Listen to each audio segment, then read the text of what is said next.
This has Thunder fans hyped up as Sam Presti revealed and opened up his true plan for this Oklahoma City Thunder team. What has been going on these past few, weeks and even months into this offseason ever since the Thunder got eliminated by the Mavs, and what exactly is going on with this organization.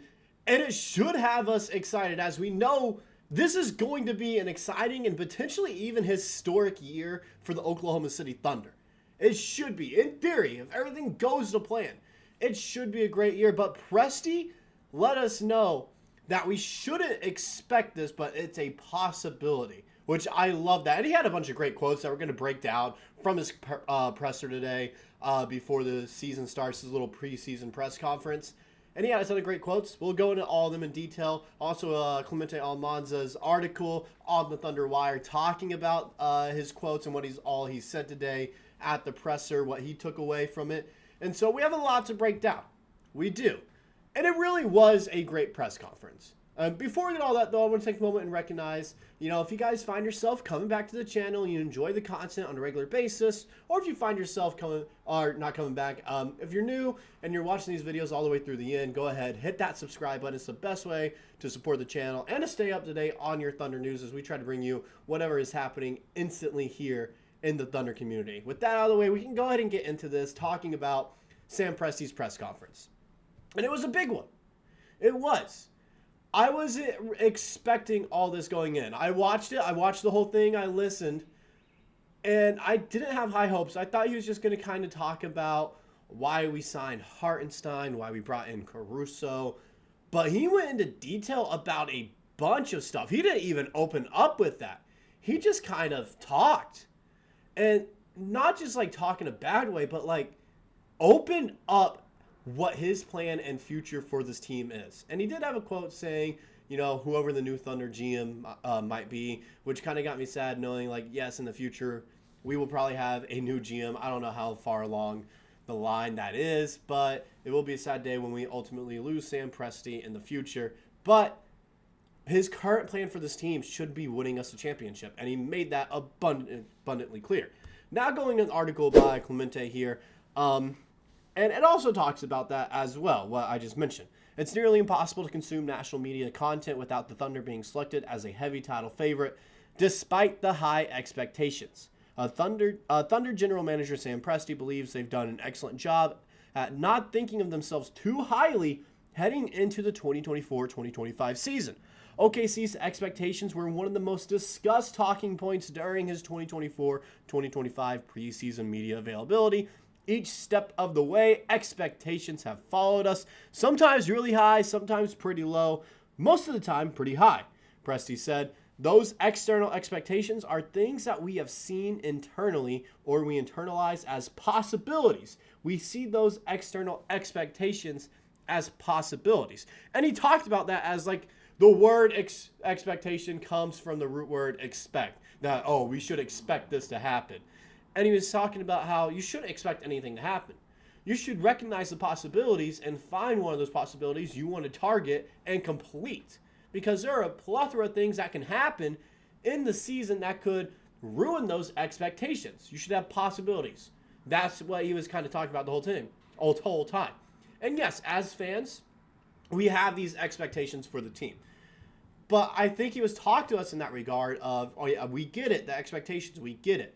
Just recognize there are a ton of possibilities that happen throughout the year and season that can ultimately change the course of where we are going.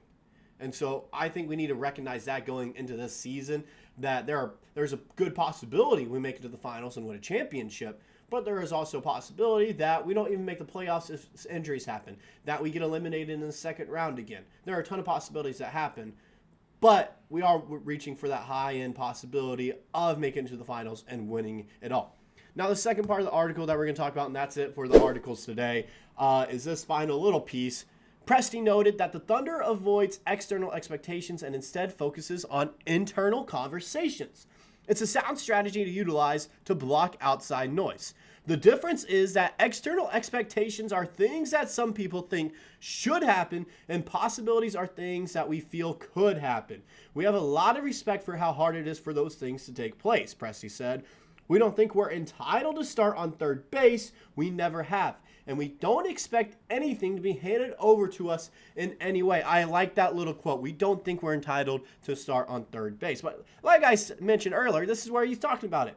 The difference is that external expectations are things that some people think should happen, and possibilities are things that we feel could happen. And it's exactly like I was talking about, how he was talking about the root of the word expectations, how it comes from expect. You should need to expect this to happen. This should happen. When realistically, it should all be about the possibilities. The possibilities are endless for this Thunder team, and we need to focus on those no matter what going into the season. The possibility of winning a finals is high for this team, and we need to try to chase after that. We should expect that to happen, because that's when you get complacent and lazy, is what he's basically saying here. You should go for that possibility and keep working hard to achieve that goal. Now, I'm going to go into some of my personal favorite quotes here. We're not going to go into them in detail. I just feel like either A, I think they hit home, they're hilarious, or B, they really are interesting to look at that can potentially be other videos here on the channel. First one that we have here, I personally just love that. Being from Oklahoma, being an Oklahoman, growing up there my entire life, this kind of makes perfect sense to me. It hits home. But there's no silver platters in Oklahoma. But I would say anything is possible. We as an organization and team have to earn our arrival. Saying we have to earn all this. We have to earn it. We haven't earned it yet. We have to earn it. But there's no silver platters in Oklahoma. That hits home. Nothing's given to you in Oklahoma. You're kind of like, you're fighting through it your entire life there. And I think the team's realizing that they're fighting through the red dirt down in Oklahoma to rise up and become one of the best teams in the NBA. Said they want to be an exception of pro sports, of being a young team that's also a high-level winner, where he's talking about how, there's always this kind of, thing with young teams never being able to win it. We want to break that narrative. The second thing that I have here, in any process, it's more important to know what will slow you down than what will speed you up. And that's kind of nice to see. Yes, I think it's easy to recognize the things that will slow you down, and they often get overlooked. Like, as long as we don't do this, we'll avoid that happening. And it's harder to actually recognize what's going to speed you up as a organization. And so I really like that quote. It's a nice quote. And I think it kind of hit home of what we did this offseason and what we did in the regular season as well last year. And so it just kind of goes to show you that we're kind of playing devil's advocate, looking out for what could potentially hurt us down the line. Third quote I have here, I just love this. Social media is a sport, but scrolling is a lifestyle. I don't know what the context of this was. I can't remember. I just think this is hilarious. And I think some of it has to do with people claiming to be big time people that are just saying stuff. One guy for me is Gilbert Arenas. I don't think he's a great sports media person at all, and it's just kind of like, he's taking this as his lifestyle. But actually mastering social media, it's hard to do. All right, something I haven't mastered yet, or something that I would like to. But then you look at guys on our team, Shai Gilgeous-Alexander, he's obviously mastered social media when you look at his captions. This was just a quote, once again, that I found hilarious.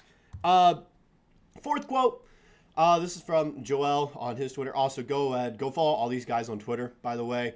Go check out their articles as well, all the content they produce. The other thing that accelerates us is playing the West. I'm not sure we'd be the team of our current caliber if we didn't play in the West. It's accelerated our development curve. Nobody's throwing the doors open for the Thunder no matter what. But the West sharpens the blade in a way that's unique. I love that. He's basically saying the West is better than the East, which I believe as well. I think majority of fans can also believe. When you look at the level of caliber, high-level competition in the West compared to the East, it's really, there's top three dogs in the East that you know for sure. The Knicks, Sixers, and Celtics. Those are the top three guys in the East.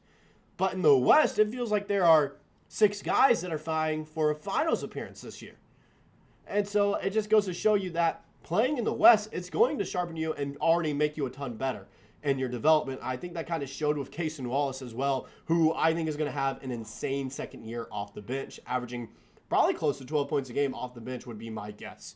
The last quote I have, if Isaiah Hartenstein were 6'7" or 6'8", we'd still want him on the team.